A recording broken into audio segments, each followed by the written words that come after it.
सबसे शुरुआत में ही राहुल गांधी को बोलने के लिए देते हैं।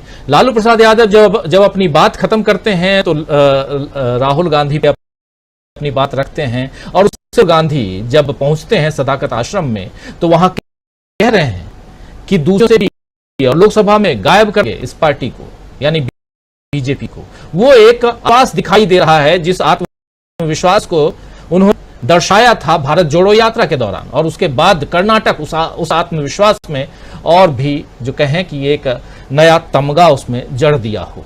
कैसे देखते हैं सबसे पहले इसी चीज को, और यानी गठबंधन को, और उसमें आम आदमी पार्टी रहे ना रहे वो एक दूसरी बात है। इसलिए दूसरी बात है क्योंकि 20 सीटों का मामला है। आम आदमी पार्टी का कहना है कि पंजाब और दिल्ली छोड़ दीजिए, लेकिन आम आदमी पार्टी की चिंता पंजाब, दिल्ली या दूसरे राज्य या 2024 नहीं है। उनकी चिंता अध्यादेश है जिस पर वहां भी बात कर रहे थे, और तमाम दूसरे दल और खासकर कांग्रेस पार्टी कह रही है कि अध्यादेश के लिए हम यहां नहीं बैठे हैं। जरा आपका नजरिया। बिल्कुल, मतलब भारत में जो राजनीति रही है वो विपक्ष के नाम पर बीजेपी पे पहुंच गई थी, और बीजेपी पे कैसे पहुंची वो हम जानते हैं, वो अलग विषय है। लेकिन नरेंद्र मोदी ने बीजेपी और बीजेपी को लीड किया और 10 साल शासन दिया। तो जो शासन था वो ऐसा नहीं था कि वो फिर सत्ता में आने के लिए कर रहे थे या राजनीति कर रहे थे।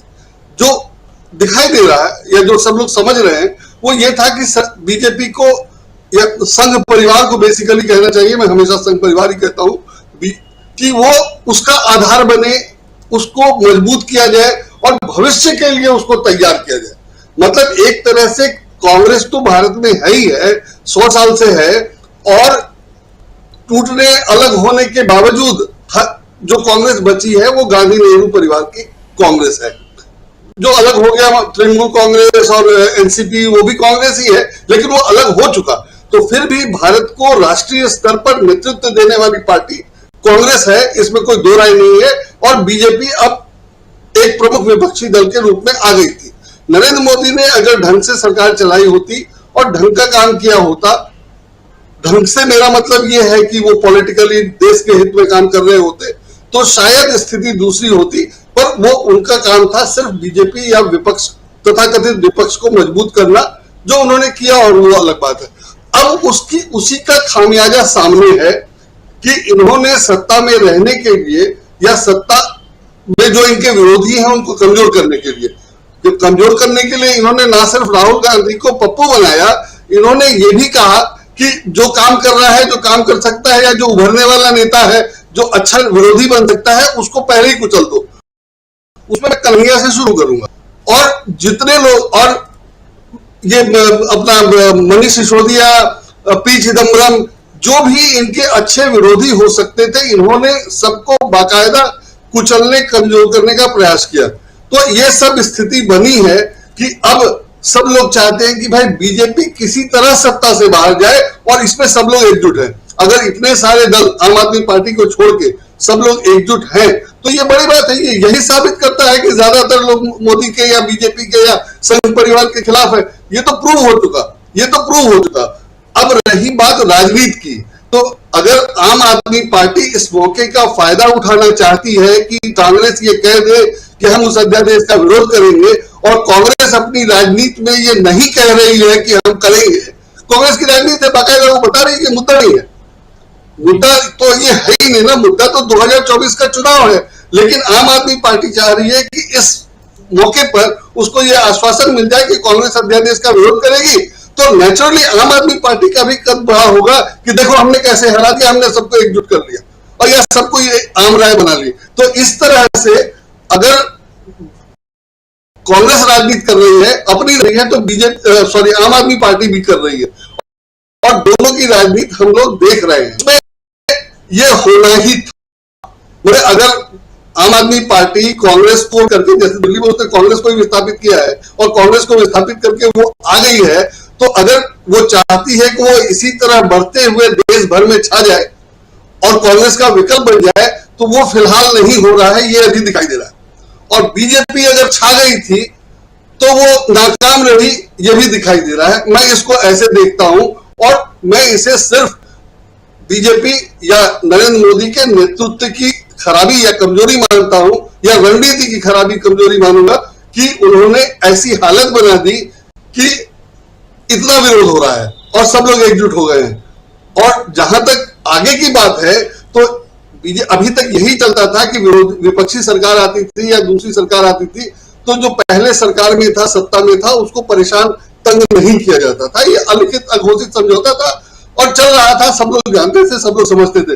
लेकिन इन्होंने जिस ढंग से विरोधियों को चुन चुन कर परेशान करना शुरू किया है, तो डर तो ये भी है कि जब दूसरी सरकार आएगी तो वो इनका क्या करेगी। अब रविशंकर प्रसाद में क्या गुण है, क्या पॉलिटिक्स है?